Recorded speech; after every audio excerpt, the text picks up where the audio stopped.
नमस्कार दोस्तों, कथा वाचन में आप सभी का स्वागत है। इस वीडियो में हम आपको देवशयनी एकादशी या हरिशयनी एकादशी की कथा बताएंगे। देवशयनी एकादशी आषाढ़ मास की शुक्ल पक्ष की एकादशी को कहते हैं। इस एकादशी से भगवान विष्णु शयन काल में चले जाते हैं और इसी तिथि से चतुर्मास भी शुरू हो जाता है। इसलिए इसको हम हरिशयनी एकादशी के नाम से या पद्मा एकादशी के नाम से भी जानते हैं। देवशयनी एकादशी पर सभी एकादशियों की तरह भगवान विष्णु की पूजा की जाती है और इसकी कथा का पाठ भी किया जाता है। आइए जानते हैं कि क्या है इस एकादशी की कथा। एक बार धर्मराज युधिष्ठिर ने कहा, हे केशव, आषाढ़ शुक्ल एकादशी का क्या नाम है? इस व्रत को करने की विधि क्या है और किस देवता का पूजन किया जाता है? श्री कृष्ण कहने लगे, हे युधिष्ठिर, जिस कथा को ब्रह्मा जी ने नारद जी से कहा था वही मैं तुमसे कहता हूँ। एक समय नारद जी ने ब्रह्मा जी से यही प्रश्न किया था। तब ब्रह्मा जी ने उत्तर दिया कि हे नारद, तुमने कलयुगी जीवों के उद्धार के लिए बहुत उत्तम प्रश्न किया है, क्योंकि देवशयनी एकादशी का व्रत सभी व्रतों में उत्तम है। इस व्रत से समस्त पाप नष्ट हो जाते हैं और जो मनुष्य इस व्रत को नहीं करते वे नरकगामी होते हैं। इस व्रत के करने से भगवान विष्णु प्रसन्न होते हैं। इस एकादशी का नाम पद्मा है। अब मैं तुमसे एक पौराणिक कथा कहता हूँ, तो मन लगाकर सुनो। सूर्यवंश में मानधाता नाम के एक चक्रवर्ती राजा थे, जो सत्यवादी और महान प्रतापी थे। वह अपनी प्रजा का पुत्र की भांति पालन करते थे। उनकी सारी प्रजा धन धान्य से भरपूर और सुखी थी। उनके राज्य में कभी भी अकाल नहीं पड़ता था।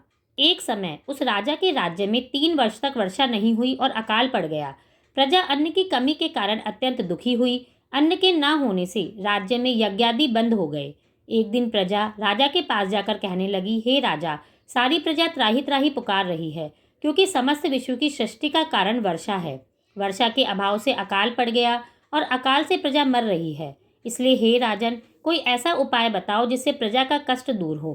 राजा मानधाता कहने लगे, आप लोग ठीक कह रहे हैं। वर्षा से ही अन्न उत्पन्न होता है और आप लोग वर्षा न होने से अत्यंत दुखी हो गए हैं। मैं आप लोगों के दुखों को समझता हूँ। ऐसा कहकर राजा कुछ सेना को साथ में लेकर वन की तरफ चल दिए। वह अनेक ऋषियों के आश्रम में भ्रमण करते हुए अंत में ब्रह्मा जी के पुत्र अंगिरा ऋषि के आश्रम में पहुंचे। वहां राजा ने घोड़े से उतरकर अंगिरा ऋषि को प्रणाम किया। मुनि ने राजा को आशीर्वाद देकर कुशलक्षेम के पश्चात उनसे आश्रम आने का कारण पूछा। राजा ने हाथ जोड़कर विनीत भाव से कहा, हे भगवान, सब प्रकार से धर्म का पालन करने पर भी मेरे राज्य में अकाल पड़ गया है। इससे प्रजा अत्यंत दुखी है। राजा के पापों के प्रभाव से ही प्रजा को कष्ट होता है, ऐसा शास्त्रों में कहा गया है। जब मैं धर्मानुसार राज्य करता हूँ तो मेरे राज्य में अकाल कैसे पड़ गया, इसका कारण मुझे भी अभी तक पता नहीं चला। अब मैं आपके पास इसी संदेह को निवृत्त करने के लिए आया हूँ। कृपा करके मेरे इस संदेह को दूर कीजिए। साथ ही प्रजा के कष्ट को दूर करने का भी कोई उपाय बताइए। इतनी बात सुनकर ऋषि कहने लगे, हे राजन, यह सतयुग सब युगों में उत्तम है। इसमें धर्म को चारों चरण सम्मिलित हैं, अर्थात इस युग में धर्म की सबसे अधिक उन्नति है।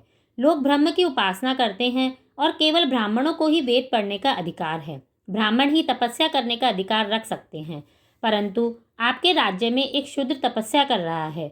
इसी दोष के कारण आपके राज्य में वर्षा नहीं हो रही है। इसलिए यदि आप प्रजा का भला चाहते हैं तो उस शूद्र का वध कर दो।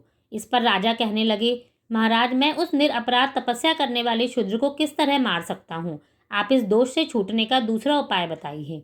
तब ऋषि कहने लगे, हे राजन, यदि तुम अन्य उपाय जानना चाहते हो तो सुनो। आषाढ़ मास के शुक्ल पक्ष की पद्मा नाम की एकादशी का विधि पूर्वक व्रत करो।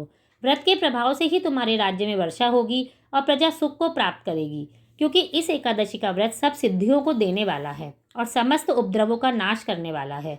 इस एकादशी का व्रत तुम प्रजा, सेवक और मंत्रियों सहित करो। मुनि के इस वचन को सुनकर राजा अपने नगर को वापस आया और उसने विधि पूर्वक पद्मा एकादशी का व्रत किया। उस व्रत के प्रभाव से वर्षा हुई और प्रजा को सुख पहुंचा। अतः इस मास की एकादशी का व्रत सभी को करना चाहिए।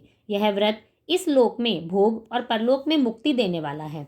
इस कथा को पढ़ने और सुनने से मनुष्य के सभी पाप नाश को प्राप्त होते हैं।